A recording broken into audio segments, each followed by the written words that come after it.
ẹ̀yin èèyàn mi gbogbo wa la mọ̀ wípé lẹ́nu ọjọ́ mẹ́ta yìí Funny Thinker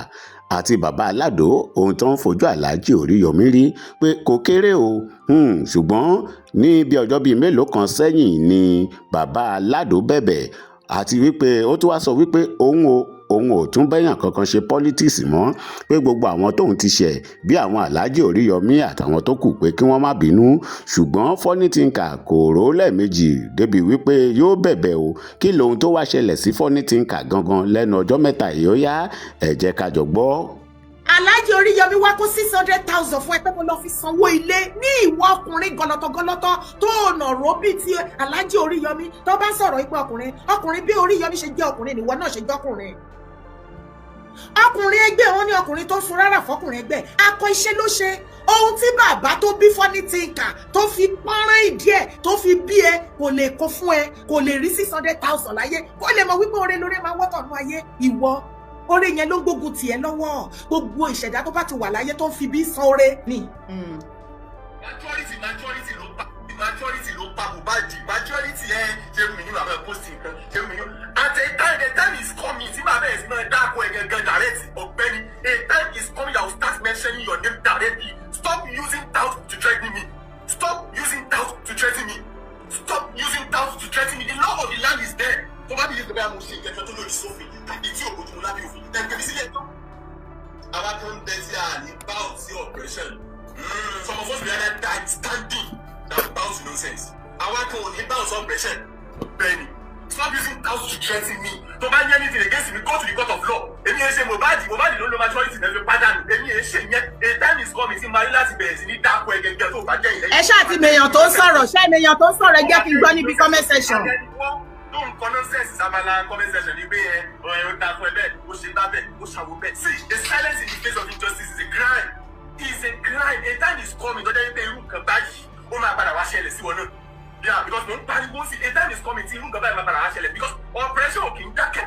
wọn kì í stop wọn máa ń grow sí ni. Oppression máa ń believe pé àwọn làwọn ní ilé àwọn làwọn lọ́nà àwọn làwọn ní gbogbo nǹkan. So oppression kì í dálé oppression kì í stop irú eléyìí tí wọ́n ń gbèjọ àti ṣẹ́fẹ́ mi tí wọ́n bá rí ṣe wọ́n máa tún graduate láti orí ìtọ̀dọ̀ tèmi bọ́ sí orí ọ̀dọ̀ ẹlòmíì because ibi kan náà ni wọ́n ti ń graduate bọ̀ no room for oppression in this land. A silence in the face of injustice is a crime.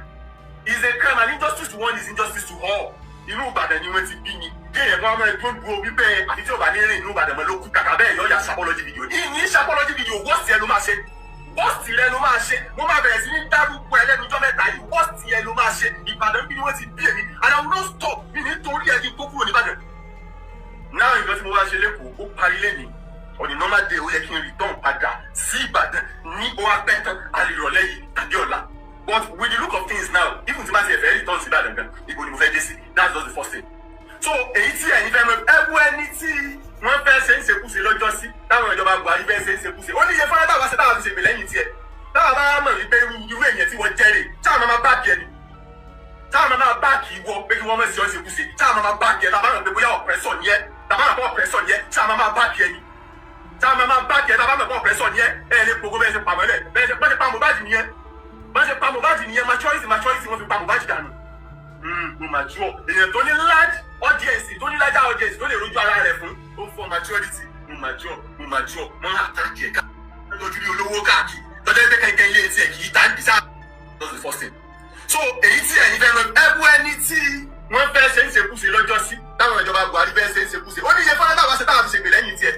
Oppression kì í stop and the silence in the face of injustice is a crime and injustice to one is injustice to all. ta ló ránṣẹ́ báyìí. Ìwọ tó ń bá di oppressor lónìí, ìwọ ló ń padà bọ̀ wá kàn lọ́la. And some of us will rather die while standing than to bounce nonsense, bounce rubbish. Kí ló dé? Kí ló ṣẹlẹ̀? Ẹni ẹ̀kọ́ á gbọ́dọ̀ dún mọ́. Ẹni ẹ̀kọ́ gbọ́dọ̀ dún mọ́. Ṣé tẹ́yìn sọ yẹn dáa ni? Ṣé tẹ́yìn sọ yẹn dáa sọ bọ́ fún mi lábẹ́ òfin ni? Òkè àbí tó jẹ́ dá mi ò lówó lọ́dá jẹ́ mo lówó lọ́wọ́ ní sẹ́mi ẹ̀jọ̀ fúnra mi ò sí ní sùn ní ìdàrẹ́jì ni. Òye táwọn òbí láfẹ́ ṣẹlẹ̀. Ẹ̀jẹ̀ káwọn òbí láfẹ́ ṣẹlẹ̀. Gbogbo ìyẹn lẹ́rù ó máa bá òsì rọ́bìṣì ni. Gbogbo ìyẹn lẹ́rù ó máa bá òsì rọ́bìṣì tẹ́ bá nílé ńlá sáà délé yín jẹun rí ni. Tẹ́yìn wá nílé yín wá jẹun rí ni. Sọ̀kì lẹ́wọ̀n bá mi sọ. Bẹ́ẹ̀ bá nílé ńlá bẹ́ẹ̀ lọ́kọ̀ bọ̀gìnì sáwá délé tí yín jẹun rí. Tẹ́yìn láwa ń bẹ̀ sáwá dàbí alátẹnujẹ tí mẹ́tọ́jú ní olówó káàkiri. Lọ́jọ́ pé kẹ́kẹ́ ilé tiẹ̀ kì í tá níbi sáà délé yín jẹun rí sí ẹ̀yìn rí àwa nílé ọ̀dọ̀ tí yín rí. Tẹ́yìn láwa ń bẹ̀rẹ̀. Sọ̀kì lẹ́wọ̀n bá wa sọ. Sáà tí wá wà rú ẹ̀. Ẹ dẹ̀yìn lẹ́yìn mi nípa mímọ́ lu ọmọ gànfẹ́ láti mọ́ ẹgbẹ́ yìí ní káàkiri. Kò ní jọ end well fún èmi àti yín. Kò ní ire fún èmi àti yín Monday Igbohoran wọ́n ni mò ń sọ kò ní jọ lẹ́yìn ire fún èmi àti ẹ kò ní jọ lẹ́yìn ire kò ní lẹ́yìn ire fún èmi àti ẹ it will not end well for me and you nínú ilẹ̀ yìí kò ní lẹ́yìn ire fún èmi àti ẹ nílẹ̀ yìí tẹ̀yìn lẹ́yìn mi nípa mímọ́ fi àwọn ọmọ gànfẹ́ lé mi káàkiri tẹ̀yìn lẹ́yìn mi Chọ́chọ́chọ́. èmi àti ẹ kò ní lẹ́yìn ire I have nothing to lose than my life but kí n tó wá lùsì ẹ̀mí ẹ̀yọ kan yẹ kí n tó lùsì ẹ̀ máa jẹ́ kí gbogbo ayé mọ ibi tí ẹ̀mí yẹn fẹ́ jábọ́ sí tẹ̀yìn lẹ́yìn mi kò ní lẹ́yìn ire fẹ́mi àti ẹ Monday Igbohoran kò ní lẹ́yìn ire fún èmi àti ẹ tó bá wẹ́ tó máa ọ̀pẹ́sì sún síwájú sún sí ọwọ́ iwájú tó bá wẹ́ tó máa ọ̀pẹ́sì àwa kan ò ní bow to nonsense we rather die on our feet àwa kan ò ní bow to nonsense we rather die on our feet ìlẹ́yìn ni Monday Igbohoran yẹn mọ̀ ibi tó ní ìgbé ní káàkiri lọ sí ilé ẹjọ́ lọ sí ọ̀dọ̀ àwọn agbófinró ẹ pè mí síbẹ̀ máa wá sí kóòtù eré ní àwọn ìyàrá káàkiri lórúkọ mi and then ìwọ náà lágbójú okùn lédọ̀ jẹ ní àgbà báwo ló bá lo àbọ̀ ń bọ̀ o because mo gbà kéwà nìkan náà lọ́wọ́ ibi tí mo gbé ìwọ nìkan lọ mọ bẹ́ẹ̀ and then for this to have leaked out fọ̀rọ̀ káà náà ti cover ẹ̀ yóò àwọn náà ti cover ẹ̀ yóò jẹ́ wọ́n ti táìmù tó ní issue pẹ̀lú ìjọba ìpínlẹ̀ Ògùn tẹ́ fi DSS wá káàkiri o I receive series of calls lórí bẹ́ẹ̀ àwọn fẹ́ gbéṣẹ́ fún ẹni kí n fún àwọn ládírẹ́sì ilé ẹ̀ ìbá kàwọ́ kẹ̀lé wúlẹ̀ sí mọ́ pé wọn ò ní dáyà kẹta fẹ́ gbé fún ẹ ṣe fẹ́ gbéṣẹ́ fún yẹn mọ́ gbé àdírẹ́sì ilé yẹn tó kàn án kẹ́kẹ́ bẹ́ẹ̀ àwọn fẹ́ ṣe bí olórí burúkú bíi tiẹ̀ sábà ò ní fún wọn despite pé mo mọ̀ wípé mo gbéṣẹ́ ẹ̀kan fún ẹ. ìyá wọn yìí dà. àbọ̀ ń bọ̀ and then Monday Igbohoran wàá láti tẹ̀yìn lẹ́yìn ìrìkọ́ tí ń dájọ́ ń fà yóò ní ìjọ lẹ́yìn rẹ̀ fún gbogbo wa kò ní lẹ́yìn rẹ̀ fún gbogbo wa. ó máa kára ẹ̀ kú kó ó máa rò pé òun wà lára ìyẹn. tí a jọ ń fà yìí. òun náà ti kára ẹ̀ kó ti jábọ̀ kankan nìyẹn o. kò ní jọ lẹ́yìn rẹ̀ fún gbogbo wa lóde lẹ́yìn kò ní lẹ́yìn rẹ̀ bí ẹ̀ṣẹ̀ pé wọ́n bá dìde fi mí lọ́rùn lẹ̀ débi tó dìde mi káàkiri ṣé mo lówó lọ́wọ́ they approach the court of law approach the court of law you have money now they approach the court of law yẹn máa fi tọ́ọ̀kì àwọn ọmọ ẹgbẹ́ yẹn máa fi ní ọmọ ẹ̀kúnnù lákàkiri ẹ bá ti mú ẹ pa ọba yẹ pa dey play lórúkọ ẹ dey play òun lórúkọ ẹ dey play òun lórúkọ ẹ gbọ́dọ̀ bá sọ fún òun fẹ́ mi ní ìtàkà ìfowó yàgò fi ta I have nothing to lose than my life so my life yẹn gan kí n tó lose ẹ elérò sóbì kí n tó lose ẹ elérò sóbì kò lè ní lọ lẹ́yìn rẹ fún gbogbo wa kò ní lọ lẹ́yìn rẹ fún gbogbo wa èmi ni mo sọ bẹ́ẹ̀. ó ti rò ó pin. wọ́n ní ká fẹ́ mi pa ló jagun ká fẹ́ ẹsẹ̀ bá ń ẹ owó èmi lókè lókè. Lẹ́lẹ́ ọmọ Oòduà. ẹnìkan sọ wípé kìíní kan níbi kan ẹnìkan jókòó sí ibi kan ó ń pàṣẹ fáwọn ọmọ ẹgbẹ́ mi ẹbí ọwọ́ àtòrí ẹ̀ kí n mọ̀ wọlé bàbá àtẹ̀mí mọ̀ kò ní ṣẹlẹ̀ nítorí bá fẹ́ ṣe ló máa ṣe kó tó bá ṣe tó fẹ́ ṣe yẹn kó tó ṣe tó fẹ́ ṣe yẹn gbogbo ara ayé máa mọ̀ wípé orí tàǹfà yìí orí bẹ̀rẹ̀ mi ò ní bẹ̀bẹ̀ orí ẹ̀yẹ mi fẹ́ pọ́nlé lórí ẹ̀ẹ́dẹ̀gbọ́n máa wà. ẹ ń gbọ́ o lẹ́yìn òun fẹ́ kẹ́mi òun gbọ́ ọwọ́ ìgbò kọ́lẹ̀ mi ẹ̀ máa bọ́ sí ìgbò ní ìgbẹ̀mí. àtẹ bá ti ń lo orú ẹ̀ sí pé tẹ̀ sí fọwọ́ láti gbọ́mọ mẹ́kúrú lójú ẹ̀ sí gbọ́mọ mẹ́kúrú ṣe ṣe ọkọ tó wù yìí fún àwọn ẹlẹ́yìn ẹ̀rín bóyá ìrànjú ta ló rànjú ó rànjú. Shut up. Kí tó gbé fídíò kejì hàn yín jàre. Ẹ jọ gbogbo ẹ̀yin tẹ́ wà lórí ètò àtẹ̀yin tẹ́ bá bá padà wo ètò yìí tá a bá parí. Èèyàn mélòó lẹ lè rántí tí Funny Thinker tó ti kigi bojú ẹ̀ lọ́nláìn. Ẹ bá rántí ẹjọ́ ẹ bá mi kọ́ ṣápálì síbi comment section má jà wéèsì tá nítorí àsìkò wa àròjọ́ mùsùlùmí. Èèyàn mélòó ló rántí àwọn tí Funny Thinker ti step on their toes kó tó di ọ̀rọ̀ Chief Sunday Adéyẹmọ Ìgbòho bí mi ti ẹ̀ rántí kankan rárá bíi ti kọ́kọ́rọ́ alátẹ tó ń ta tẹ́ni owó alátẹ tó ń ta tẹ́ni tẹ̀tẹ̀ pòpò abonídè lọ́rùn ṣàlàyé oníkálukú ló ti ní tiẹ̀ lára bàbí olúfimọ́ wọn gbogbogbò. Samson mami Oríyọmí ní kọ́kọ́rọ́ alátẹ a lot àna Oríyọmí Bọ́lá Ọládẹ́yìndé mo kí gbogbo ẹ̀yin olólùfẹ́ mi káàkiri lórí YouTube àti Facebook ẹ kalẹ̀ má bínú mi nílé acknowledge wà lẹ́nu nítorí àsìkò wa ẹ̀yin tèmi lórí TikTok mo kí yín o mo kí gbogbo yín sì di ìyá bẹ́ẹ̀ ni mo kí yín sì di bàbá ẹ kalẹ̀ káàbọ̀ sórí ètò. Adélabú in Ìbàdàn okay Oríyọmí in Ìbàdàn àwọn tó popular time nìyẹn kò tí ì kan àwọn tí wọn popular o bí ìṣáná ẹlẹ́ta o ẹjọ́ ẹ nífẹ̀ẹ́ mọ iye àwọn èèyàn tí Funny Thinker ti jẹ epo wọn àwọn tó ṣe lóore ni mò ń sọ o tó ti jẹ epo wọn tó ti jata wọn tó ti jẹ iyọ̀ wọn my dear tó o bá mọ̀ tẹ́lẹ̀ kó o gbọ́ lórí ètò mi lénìí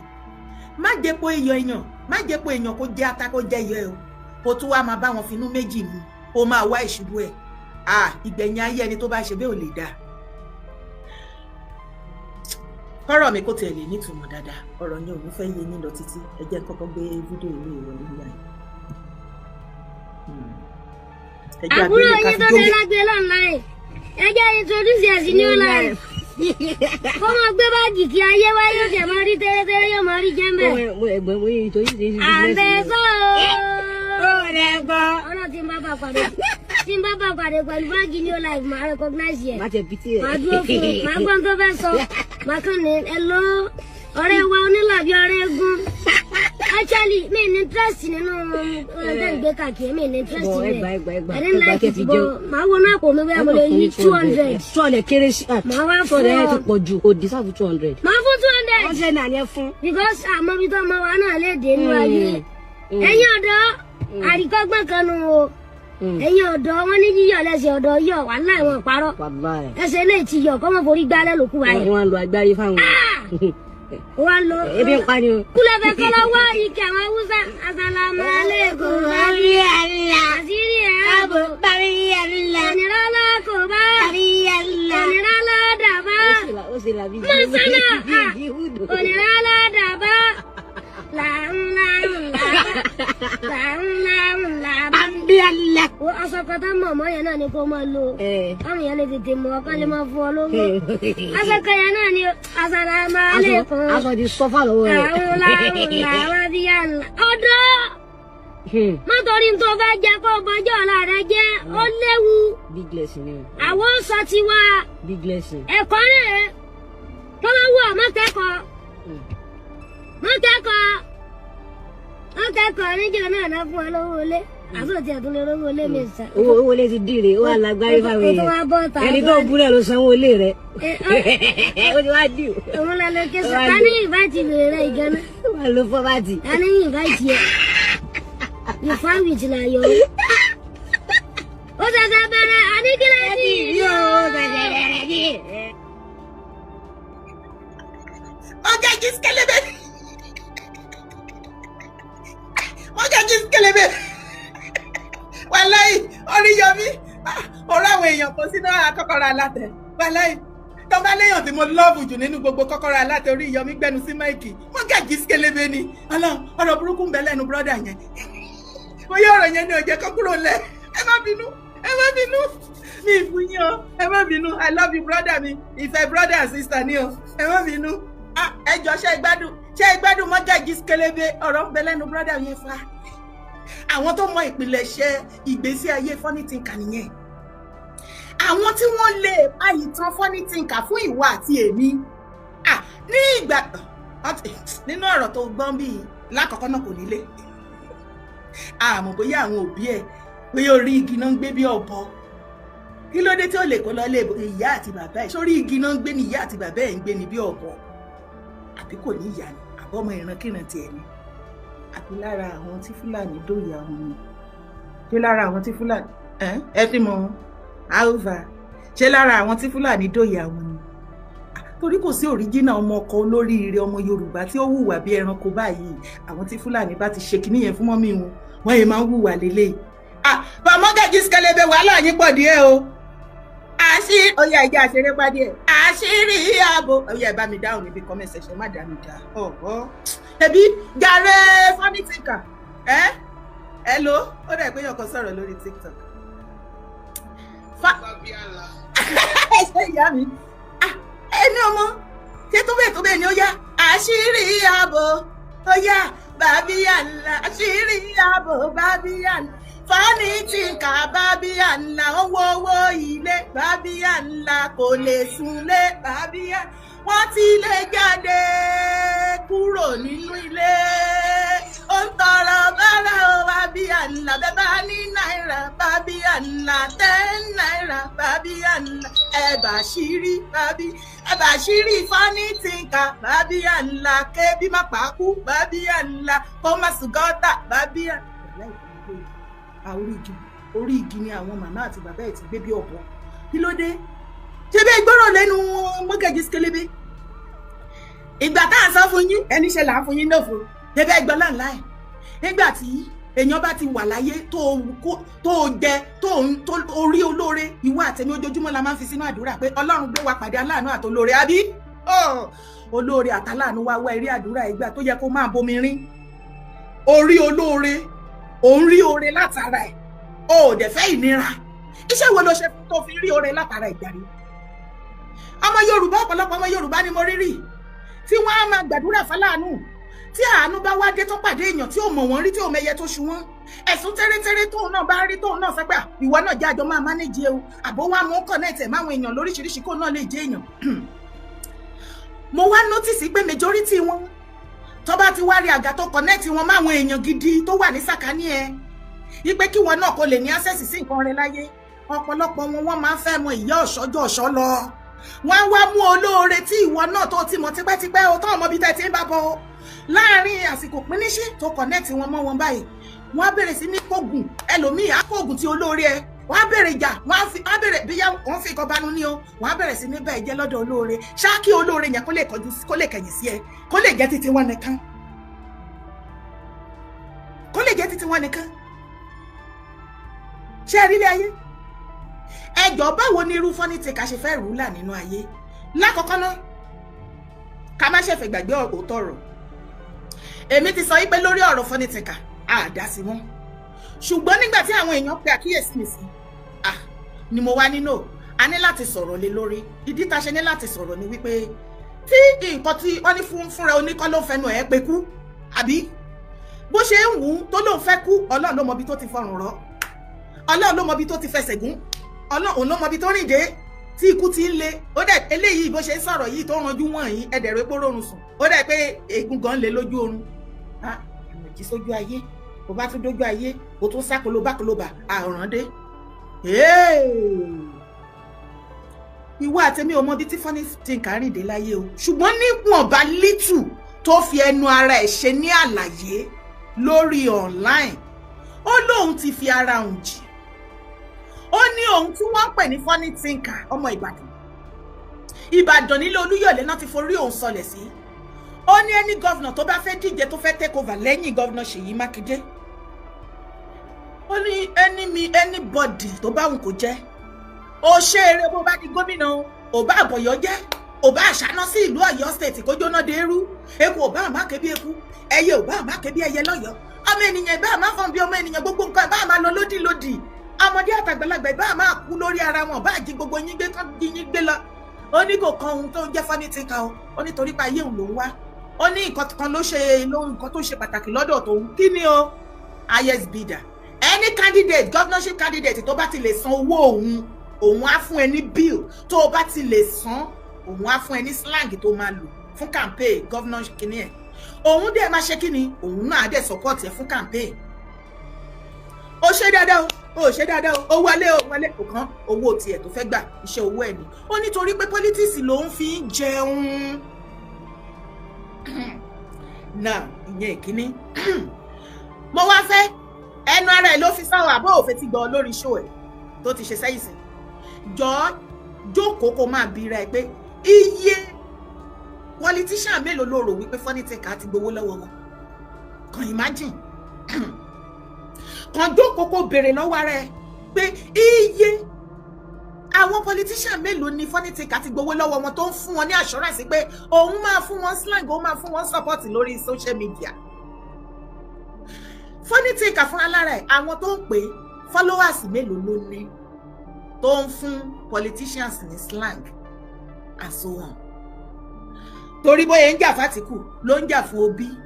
kò séèyàn tí ò lè jà fún tó bá ṣáà ti sanwó ẹ̀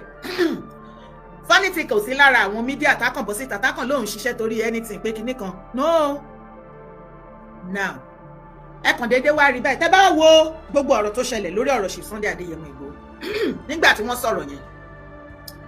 orí social media kún left right center oníkálukú bẹ̀rẹ̀ sí ní búra wọn jẹ́ òun náà dẹ̀ bọ́ síta ògbẹ̀nù sí máìkì nìyẹn.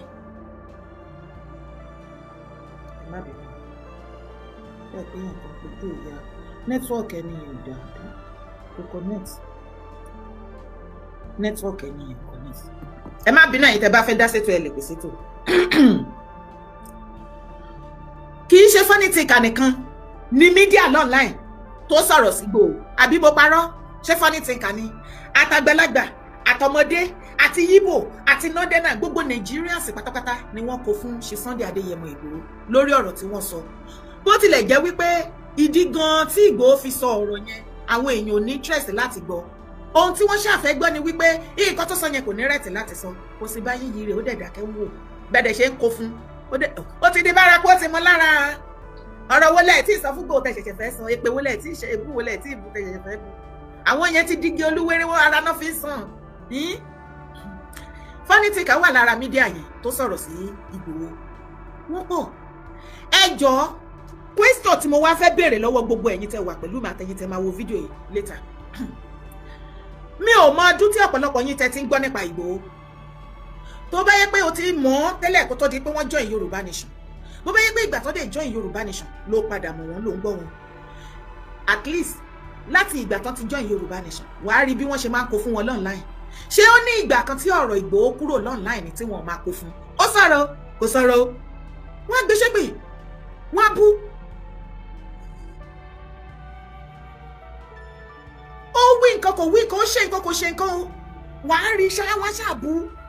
mídíà kan àbí wọ́n pọ̀ online you understand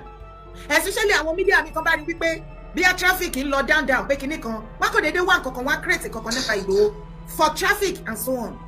ìjọ wo nínú gbogbo mídíà tó ti ń bú Ìgbòho tó ti ń gbọ́ látijọ́ tó ti ń gbọ́ ìjọ wo ló gbọ́ wípé mídíà kan bọ́ síta tó wá sọ wípé Ìgbòho ó ní kó wá gbé òun wá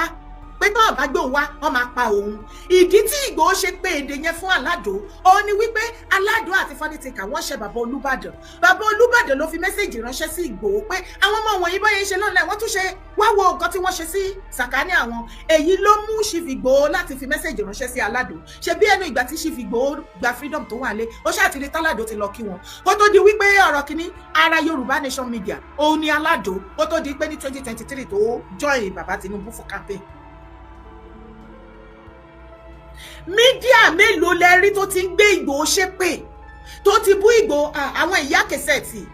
láti ìgbà Yorùbá Nation láti 20 kí ni wọ́n ti jókòó lórí màtá Ìgbòho àwọn máa kọ fún back to back wọ́n á kì í délédélé wọ́n á kì í pọ̀n rí ẹ̀ àìmọye mídíà ìkọ̀kan ti bá rí pé àṣejù ẹ̀ pọ̀ ẹ rí mi máa bọ́ síta pé kí ló ń ṣe ẹ̀ bí calm me down now wetin dey work kí ló ń ṣe ẹ̀ ìjọ wo lẹ ti rí tẹ́ ẹ bá ti rí ẹ bá mi kọ síbi comment section torí àwọn nǹkan wọ̀nyí torí bàbá yìí ó fẹ́ fi ikú ẹ̀ ó ní God bóyá wọ́n ti jíṣẹ́ ikú fún wípé ikú ti dé fún Àjàlú bẹ̀bẹ̀ bóyá ó dẹ̀ ti ní ibi tó ti lọ fọrùn rọ tán ti sọ tán lé kiri tán wèlé ẹ̀ kiri torí nǹkan tó wà ní ọwọ́ Ìgbòho àti iwájú Ìgbòho lọ́wọ́ ẹ̀ wàláhì Ìgbòho gan ò ní táìmù fúnra ẹ̀ bẹ́ẹ̀ ni pé kó pín rẹ̀ sí méjì sí mẹ́ta kó pín báyìí ni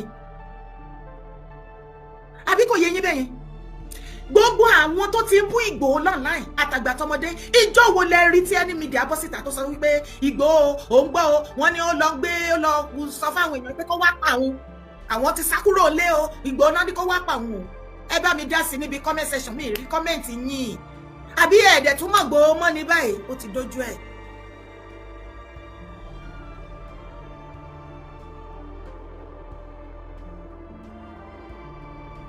mo ń dúró mídíà tí wọ́n bú Ìgbòho lójoojúmọ́ ìjọ wo lẹ rí mídíà kan tó ti bọ́ síta tó sọ wípé ó yá o ẹ wá gbà wọn o òun gbọ́ pé Ìgbòho ó ní kán wá ká òun sínú ilé o ó ní kán wá gbé òun kán kún òun lọ́bẹ o kán ṣe òun lọ́rùn o kán dún òun lọ́rùn o àwọn tó léṣin léèkàn tí wọ́n lè God bless you all tí wọ́n lè ra funny thinker tá bá sọ̀rọ̀ media funny thinker ní kíni láti bù sí bò what can fa tí ó bá jẹ́ pé ọ̀rọ̀ Ìgbòho somebody like me why kí ni mo fẹ́ ipò wo ni funny thinker wá yàn sínú ayé tó bàbá tó pàtàkì ara ẹ̀ to that extent ipò wo ni funny thinker rò pé òun wà ní ilẹ̀ Yorùbá ilẹ̀ kóòtù àjíire bí ipò wo irú gàgàrà gógóró wo ló rò pé já mọ́ tó rò wípé ìwọ wàá kò sọ̀rọ̀ síyàn ọ̀rọ̀ lásán wàá sọ sí irú Ìgbòho ọ̀rọ̀ wo ẹ kọ́kọ́ béèrè pé ọ̀rọ̀ wo gan ni ó jáde lẹ́nu funny thinker tí èyí tó wọ́ọ̀sì ju ìyẹn lọ tí wọ́n ti sọ fún Ìgbòho abẹ́ ti gbàgbé Ìgbòho tán gbé ìpèdè sílẹ̀ níṣẹ́ ti gbàgbé ni ẹ ti gbàgbé ìpèdè ṣé ẹ ti gbàgbé èpèdè lọ́nláìn ni àwọn èpè tí kì í ṣe wípé ẹnu èèyàn kan tí wọ́n gúrùpù ara wọn àárọ̀ àwọn tó máa ṣe láàárọ̀ wọ́n á máa ṣe títí táwọn tó máa wá take over lọ́sàn-án tá a fi take over àwọn tó ń ṣe lọ́sàn-án tí ò ń ṣẹnu lásán o wọ́n á ṣe títí di alẹ́ tí àwọn tó máa take over lálẹ́ ráǹdì òru mọ́jú àárọ̀ tó máa wá take over láyé èpèdè lórí ṣi Sunday Igboho àti bàbá Akíntóyè ṣé ẹ ti gbàgbé ni ṣé ẹ gbàgbé wípé àìmọye oríṣiríṣi nǹkan ni wọ́n rì mọ́lẹ̀ àìmọye ẹbọ àìmọye oògùn bí àṣàsí bí àbínú oríṣiríṣi tí wọ́n gbé dìde ní ìgbà ìjà ọ̀rọ̀ Yorùbá nation lórí Ìgbòho àti bàbá Akíntóyè ẹ jọ̀ọ́ ẹ wá wo ọmọ yín Chief Sunday Adéyẹmọ Ìgbòho ìgbà wo lẹ gbọ́ tó fi mẹ́sẹ̀jì ránṣẹ́ sí yín wípé nǹkan ń ṣòun ó fẹ́ rẹ bọ́dì o òun ń sùn lẹ́ o ẹ̀ o ara fẹ́ wá máa lọ wọn tó bá fẹ́ dìde ara ni Olúwérè Ìgbòho fi ń sàn bó o bá ti rìn ire wàá sọ re bó o bá ti rú re wàá sọ re bó o bá ti rìn ire wàá kó re.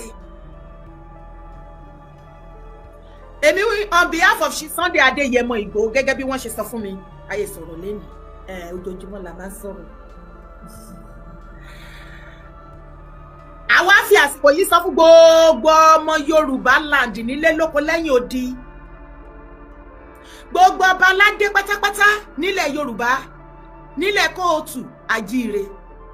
gbogbo ìyálọ́jà ìyálóde ìyálájé gbogbo àwọn ìjòyè abèjìgbàlẹ̀kẹ̀ lọ́rùn gbogbo abiyamọ pátápátá oyún inú àṣẹ ìdí èmi dára yèyé dára kòwé akéde Oòduà one on behalf of Sunday Adéyẹmọ Ìgbòho àwa ń sọ nísìnyí wípé Ìgbòho ọ̀rọ̀ èèyàn kankan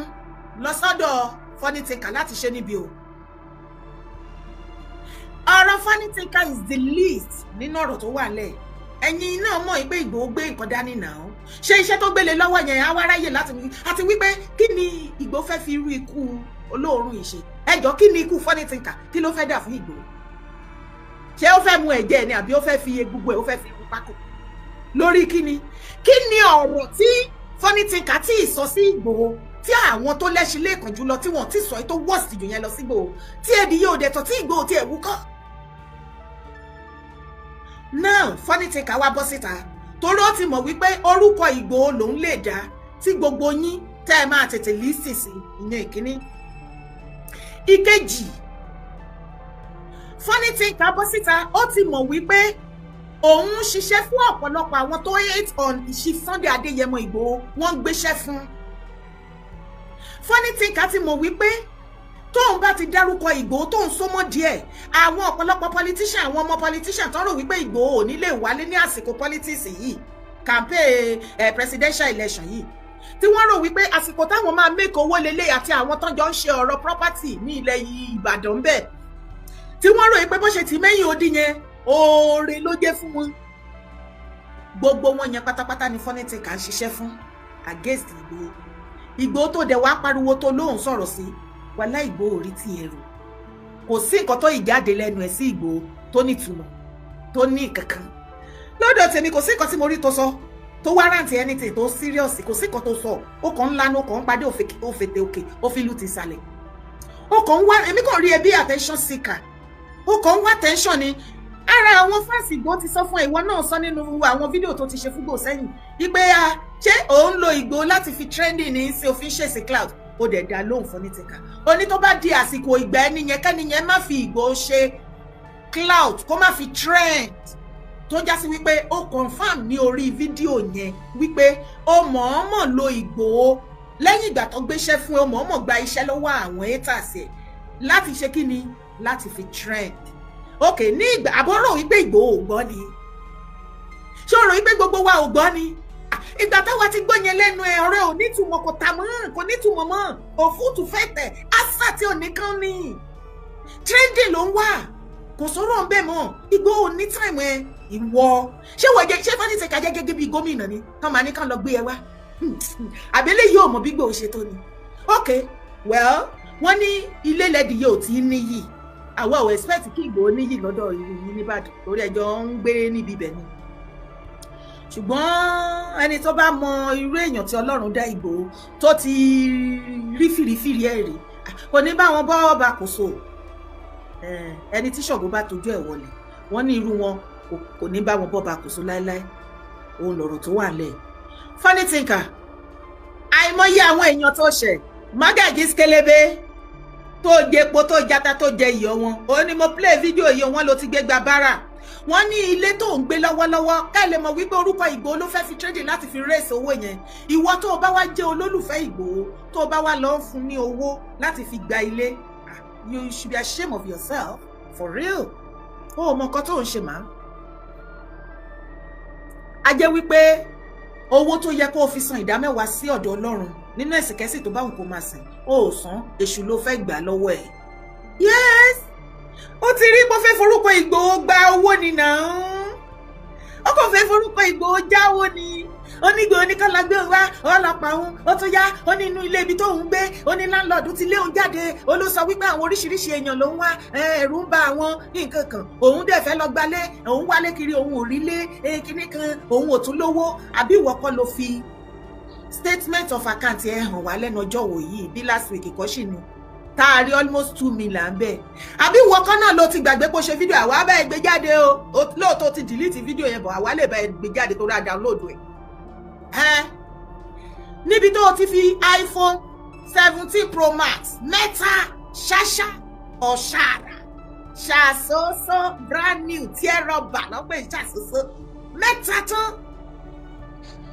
oníṣẹ́ fẹ́ pa ẹ́ ni oní bí kò ṣe ń wọlé ni mí ń wọlé gbogbo ẹ̀ ń wọlé bẹ́ẹ̀ lówó ń wọlé nínú àkáǹtì gbogbo ẹ̀ ẹjọ́ kí ló wá kówó nínú àkáǹtì ẹ̀ tó ń gbowó ilé tó o bá wá rí o ti ṣòwò ná o ti fowó ṣe fàájì tán o ti expect pé àwọn tó gbéṣẹ́ fún yẹ kó ti fún ẹ ní míì tó bá ti disappoint jọ ìwọ nìkan o ní iPhone 17 Pro Max mẹ́ta chassis òun ló wà lọ́wọ́ ẹ̀ ó sì lu méjì ta tó bá ta méjì wàá rówó lé because lẹ́kún ti mú ẹ lọ́wọ́ o ilé ibi tó lóò ti kúrò tán lé ẹ jáde yìí báyìí ṣebí Oríyọmí Alhaji Oríyọmí Hamzat Kọ́kọ́rọ́ Alátẹ àwọn ni wọ́n sanwó ilé yẹn àbí ṣá ti gbàgbé ni wọ́n náà kó sí about 600,000 náà kó lé ẹ lọ́wọ́ lẹ́yìn ìgbà tí wọ́n sanwó ilé tó ti lé ẹ jáde yìí kó lè mọ̀ wípé ẹlẹ́dàá Oríyọmí Hamzat ó ló lé ẹ kiri ìgbó orí tí ẹrù ẹ gbàgbé ní ọjọ́ míì wàá mọ̀ wípé èèyàn máa ń ṣọ́lẹ̀ tẹ̀ ni tó bá wá gbéṣẹ́ fún ẹ lọ́jọ́ míì o ò ní máa ro owó nìkan wàá máa ro àtúbọ̀tán ó ti gbàgbé wípé Oríyọmí ló mọ wàhálà tó ṣe kó tó kó àgídìgbò gbẹnu sí máìkì ìjọ títa ríro nínú títa ríro tó ṣe yẹn ló ti mú nínú oògùn ojú ẹ tí ò bá fún ẹ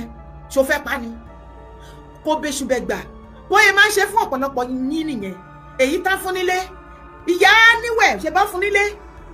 many things la rí náà láì náà torí irú ọjọ́ báyìí ni ilé nìwọ ló fẹ́ gbà òrìlé wọ́n kó 600,000 naira fún ẹ 600,000 naira do you know how much that is ṣé wọ́n ti ṣiṣẹ́ tó ti gba salary 600,000 pé tó save ẹ̀ sí inú àkáǹtì ẹ rí ni God bless you Adédoyin Ọlọ́run á bá mi wà pẹ̀lú yín. Alhaji Oríyọmí wá kó 600,000 fún ẹ pé mo lọ fi sanwó ilé ní ìwọ ọkùnrin gọlọtọgọlọtọ tó ọ̀nà róbì tí Alhaji Oríyọmí tó bá sọ̀rọ̀ ipò ọkùnrin bí Oríyọmí ṣe jẹ́ ọkùnrin nìwọ náà ṣe jọ́kùnrin